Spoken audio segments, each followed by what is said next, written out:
Ga isyaku.com a shirin shirye-shiryen auratar da zawarawa a jihar Kebbi a ƙarƙashin jagorancin Malam Ibrahim Bayawa. Akaramakallahu, ko me za ka iya cewa tun daga shiri ya kan kama yanzu an gabatar da mitin game da tsari na shirin auratar da zawarawa 100 a jihar Kebbi? أعوذ بالله السميع العليم من الشر الشيطان الرجيم بسم الله الرحمن الرحيم والصلاة والسلام على سيدنا محمد وعلى آله وصحبه وسلم amma ba da assalamu alaikum wa rahmatullahi wa barakatuh. Yabo da godiya sun tabbata ma Allah maɗaukakin sarki, tsira da amincin Allah su tabbata ga shugaban manzanni annabi Muhammad sallallahu alaihi wasallam. Abinda nake cewa game da wannan tsari, addu'a nake fara gabatarwa. Wannan manufa da waɗanda suka ƙirƙiro ta, Allah ya saka musu da mafificin alherinsa. Sannan in Allah ya da, insha Allahu wannan tsarin za mu yi ƙoƙari mu nuna ma gwamnati shi da kuma yadda ya kamata a gudanar da shi. Muna fatan in Allah ya da gwamnati za ta shigo 100% ta sa hannu domin taimaka ga masu buƙatar aure ba su da hali, maza ko mata, insha Allahu, da kuma sauran marasa galihu waɗanda ba su da uwaye sun rasu, ko kuma waɗanda ba su da galihu ta ɓangaren uwayensu.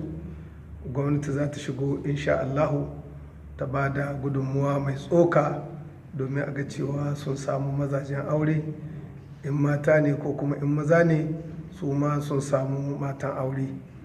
Ina fatan wannan yunkurin Allah ya ƙara ma gwamnati ƙarfin gwiwa, ya ƙara mata tunani da basira, ya sanya mata hannu wajen shigowa ciki 100% domin ba da gudunmuwa da taimakawa ga waɗannan ɓangaren duka na mazan da mata ga wannan shiri mai albarka.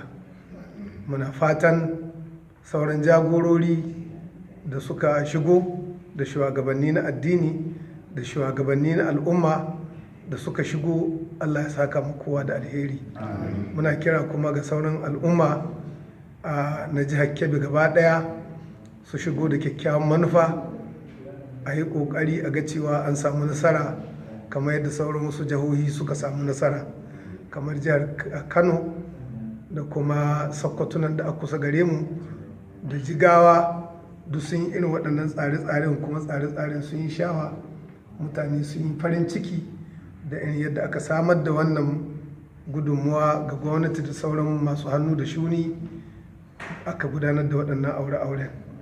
Waɗannan aure-auren ba wai gwamnati kaɗai ke iya sa hannu don gudanar su ba, a'a, ko ni ko kai, duk wani bawan Allah, namiji ne ko mace, wanda ke neman sakamakonsa ga Allah, yana iya ba da tashi gudunmuwa don a ga cewa lallai an tallafa, an tausaya ma wasu bayan Allah waɗanda suke buƙatar auren ba su da zarafi.